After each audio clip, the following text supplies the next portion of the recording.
let's talk about the losers of 2024. First up, Kimberly Guilfoyle. This girl stuck with Don Jr. for 6 years.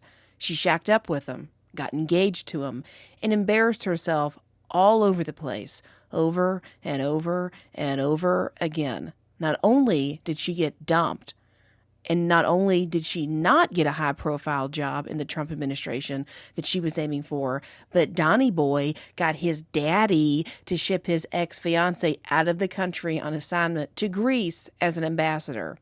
Goes to show you, flopping your tits out everywhere and sleeping your way to the top doesn't always work out. The best is yet to come! Remember the other loser Kimberly from this year? Kimberly Cheatle? She was the Secret Service director who had no answers on why Trump got shot. She was just completely clueless. She let the one and only guy that she was supposed to protect get shot in the head. Not a good look. If we go way back in 2024, you'll remember there was a teeny tiny GOP primary. One of those clowns was Nikki Haley. She deserves her own top 10 idiot list for all the dumb things that she says. But for now, let's focus on what makes her a loser for this year.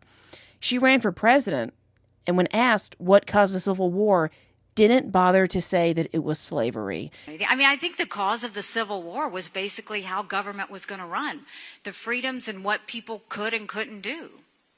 What do you think the cause of the Civil War was? She had to actually apologize and come out on correction and say, yeah, actually slavery caused the Civil War.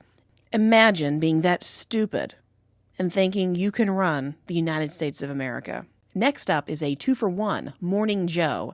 They are hands down the most feckless duo in existence right now. Minka Brzezinski is nothing but a massive Nepo baby, and Joe Scarborough is some lightweight Republican former representative. But, of course, they infamously had to bend the knee, kiss the ring, and lick the boot of Trump after he won. That's a new low for them, especially because they've compared Trump to Hitler. And then, given the fact that Trump has repeatedly insinuated that Joe Scarborough murdered one of his former congressional staffers, you gotta wonder, how stupid are these people that they think the only way to survive is to kiss the ass of a man they hate? Imagine being that much of a loser. This list wouldn't be complete without little Miss Tuah girl herself.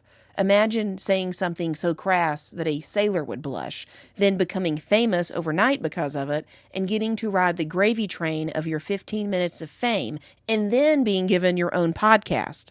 Now I want you to imagine risking all of that by launching a meme coin that fell so hard a crypto expert called CoffeeZilla says it's one of the worst crypto launches he's ever seen.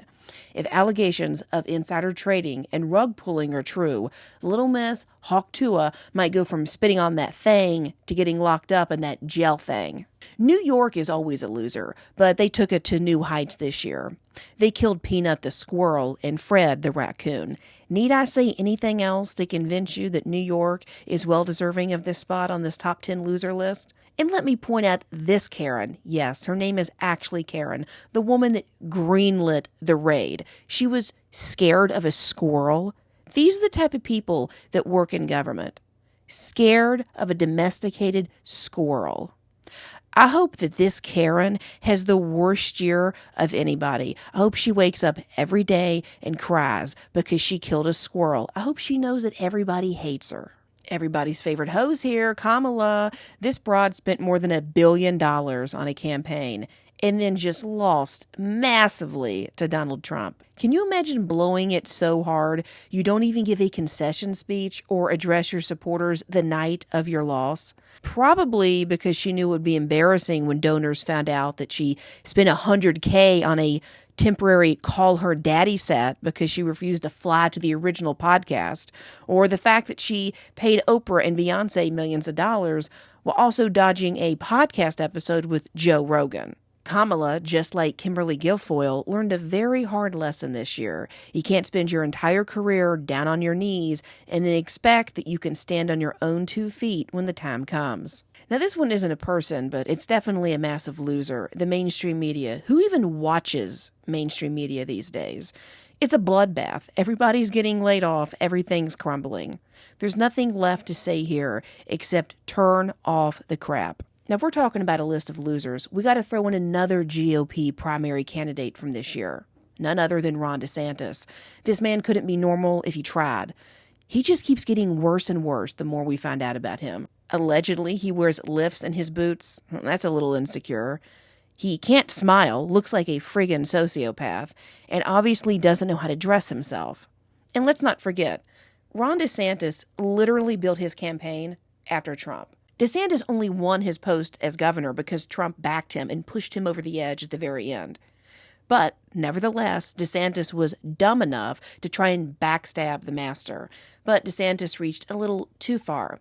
You can't worship a man, model yourself after him, and then tell everyone he isn't fit to be president because the protege is better. Look, people will always show up for the real act, not the cover band. Finally, we have Lou Retton. At the beginning of this year, she put on a massive self-pity show for donations to help cover medical bills. When asked why she didn't have health insurance, she said she couldn't afford it. However, many questioned how a famous Olympic athlete couldn't afford it when everyday Americans managed to find a way to fit it into their budget.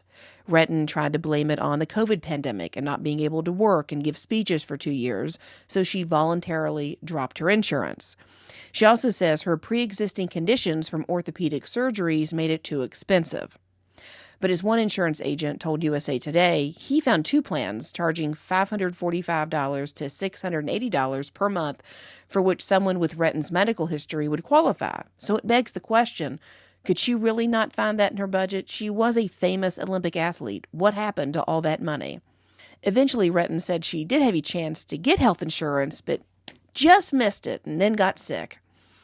Retton did an interview with the Today Show where she claimed to now have health insurance, but that was after she raked in nearly $500,000 in donations. When asked by USA Today about her lack of health insurance, until recently, her financial situation, refusal to divulge where she was hospitalized, or the name of her doctors more than 2 months after she left the hospital, Retton didn't reply to them.